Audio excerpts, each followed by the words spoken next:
मनुष्य का जीवन केवल उसके कर्मों पर चलता है। जैसा कर्म होता है वैसा उसका जीवन होता है। भगवान श्री कृष्ण जी कहते हैं कि हमें किसी से भी अंधा प्यार नहीं करना चाहिए। हमारा किसी के प्रति अंधा प्यार हमें कभी भी आगे बढ़ने नहीं देता। अधिक प्रेम भी व्यक्ति को बुद्धिहीन कर देता है।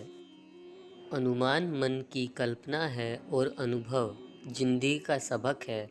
सच्ची खुशी तभी होती है जब आपकी सोच, कथन और कर्म में समानता हो। जीवन में कभी निराश नहीं होना चाहिए, क्योंकि कमज़ोर आपका समय होता है, आप नहीं।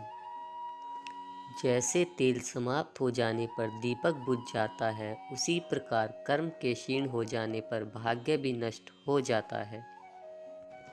मौन सबसे अच्छा उत्तर है किसी ऐसे व्यक्ति के लिए जो आपके शब्दों को महत्व नहीं देता। मनुष्य जन्म लेता है तो उसके पास सांसें तो होती हैं, पर कोई नाम नहीं होता। जब मृत्यु होती है उसके पास नाम तो होता है, पर सांसें नहीं होती। इसी सांस और नाम के बीच की यात्रा को जीवन कहते हैं। ना किसी के अभाव में जियो, ना किसी के प्रभाव में जियो। यह जिंदगी है आपकी, अपने स्वभाव में जियो। किसी के प्रति मन में क्रोध लिए रहने की अपेक्षा उसे तुरंत प्रकट कर देना अधिक अच्छा है। जैसे क्षण भर में जल जाना देर तक सुलगने से अधिक अच्छा है। इंसान चाहे जितना भी खुद को व्यस्त रख ले, जिससे वो प्रेम करता है उसकी यादों से नहीं बच सकता। समय कभी नहीं रुकता। आज यदि बुरा चल रहा है तो कल अवश्य अच्छा आएगा। आप केवल निस्वार्थ भाव से कर्म कीजिए और वही आपके हाथ में है।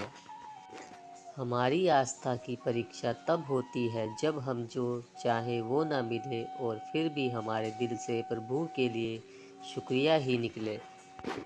दया होनी चाहिए, कमजोरी नहीं। ज्ञान होना चाहिए, अहंकार नहीं।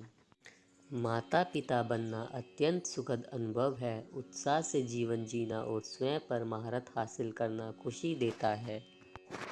कोई कुछ भी बोले, स्वयं को शांत को रखो। धूप कितनी ही तेज हो, समुद्र सूखा नहीं करते। मन की गतिविधियों, होश, श्वास और भावनाओं के माध्यम से भगवान की शक्ति सदा तुम्हारे साथ है और तुम्हें बस लगातार एक साधन की तरह प्रयोग कर सके सभी कार्य कर रही है। तुम उसके लिए शोक करते हो जो शोक करने के योग्य नहीं है, और फिर भी ज्ञान की बातें करते हो। बुद्धिमान व्यक्ति ना जीवित है और ना ही मृत व्यक्ति के लिए शोक करते हैं। तुम अपनी पीड़ा के लिए संसार को दोष मत दो, अपने मन को समझाओ। तुम्हारे मन का परिवर्तन ही तुम्हारे दुखों का अंत है। अगर तुम अपना कल्याण करना चाहते हो तो सभी तरह के उपदेशों, सभी धर्मों को छोड़कर मेरी शरण में आ जाओ। मैं तुम्हें मुक्ति प्रदान करूँगा। सुख दुख का आना जाना सर्दी गर्मी के आने जाने के जैसा ही है, इसलिए इन्हें सहन करना सीखना ही उचित है। धर्म चाहे जो भी हो, अच्छे इंसान बनो। हिसाब हमारे कर्म का होगा, धर्म का नहीं।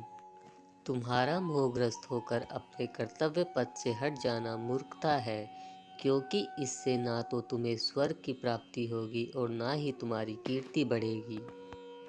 बुरा वक्त आपको जिंदगी के उन सच से सामना करवाता है जिनका आपने अपने अच्छे वक्त में कभी ख्याल भी नहीं किया होता है। किसी दूसरे के जीवन के साथ पूर्ण रूप से जीने से अच्छा है कि हम अपने समय के भाग्य के अनुसार अपूर्ण जिए। जीवन को भगवान से जोड़ दो, सब भगवान पर छोड़ दो। शांत रहना सही है, पर जब गलत हो तब नहीं। खुशियाँ मन की एक स्थिति है, बाहरी दुनिया से इसका कोई लेना देना नहीं है। जीवन ना कल में है ना आज में है, जीवन इस पल में है। इस पल का अनुभव ही जीवन है। हम दुनिया से कभी शांति नहीं पा सकते जब तक हम खुद अंदर से शांत ना हो।